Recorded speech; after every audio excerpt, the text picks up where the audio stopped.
Hello everyone, কেমন আছো সবাই? আশা করি যে যেখানে আছো ভালো আছো। আজ আবার তোমাদের সাথে একটা মিনি ব্লগ শেয়ার করতে চলে এলাম। দেখতেই পাচ্ছ খুব সুন্দর একটা দৃশ্য সামনে। আর হ্যাঁ, আমি ট্রেনে করে যাচ্ছি। তো যাচ্ছিলাম হচ্ছে আমার ছোটো মাসির বাড়ি। এর আগেও বহু ব্লগে বলেছি যে আমার ছোটো মাসির বাড়ি ডায়মন্ড হারবারে। আর ডায়মন্ড হারবার যাওয়ার সময় এই সুন্দর দৃশ্যগুলো আমি দেখতে পাই প্রতিবারই। গ্রাম আমার সবসময় ভালো লাগে।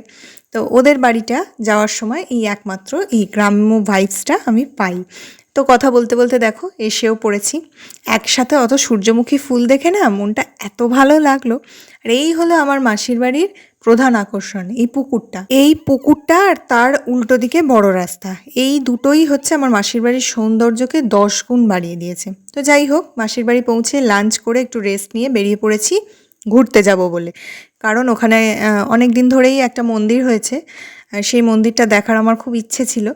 খুব সুন্দর মন্দিরটা, কালীচরণপুরের মন্দির। তো কথা বলতে বলতে এসেও গেছি।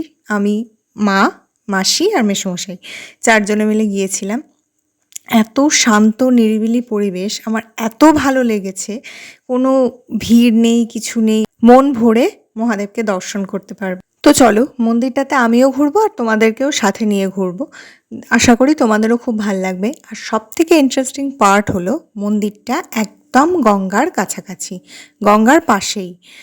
ডায়মন্ড হারবারের যে গঙ্গা, সেই গঙ্গার একদম পাশেই। দেখো দূরে দেখা যাচ্ছে জাহাজ যাচ্ছে। আমি একটু হলেও ক্যাপচার করার চেষ্টা করেছি, কিন্তু সন্ধে হয়ে আসছিল বলে খুব ভালো বোঝা যাচ্ছে না হয়তো। তো এবার আমরা 3 জনে একটুখানি গল্প করছিলাম এখানে। ওরা পুজোও দিল। তো পুজো দেওয়ার পর আমরা একটু ঘুরে ঘুরে সব দিকটা দেখছিলাম। আর সব থেকে এই মন্দিরটা সুন্দর লাগে কখন জানো তো? এই সন্ধ্যের সময় যখন আলোগুলো জ্বালিয়ে দেয়, একটা আলাদাই সৌন্দর্য। যারা ডায়মন্ড হারবারে বা কাছাকাছি থাকো তারা নিশ্চয়ই গেছো, আর যারা যাওনি এখনও তারা অবশ্যই একবার পারলে ঘুরে এসো। এটা হলো পরের দিন সকালের ঘটনা। এই হলো আমার মাসির বাড়ির প্রধান সদস্য, ওর নাম মিঠু। ও কিন্তু প্রচুর কথা বলে, কিন্তু দুঃখের বিষয় ক্যামেরা নিয়ে সামনে গেলে বা কোনো কেউ যদি ওর সামনে গিয়ে দাঁড়ায় ও চুপ করে যায়, এমন ভান করে যেন ও কোনো কথাই জানে না। তো আমার মাসির বাড়ির এই জানলা থেকে বসে সামনে পুকুর আর উল্টো দিকের বড় রাস্তাটা দেখতে এত ভালো লাগে। দুপুরবেলা বসে বসে সেটাই দেখছিলাম, কারণ একটু পরেই বাড়ি চলে যেতে হবে। মাঝে মাঝে ভাবি ভাগ্যিস মাসির বাড়িটা ছিল, তাই এত সুন্দর গ্রামের সৌন্দর্যটা উপভোগ করতে পারি।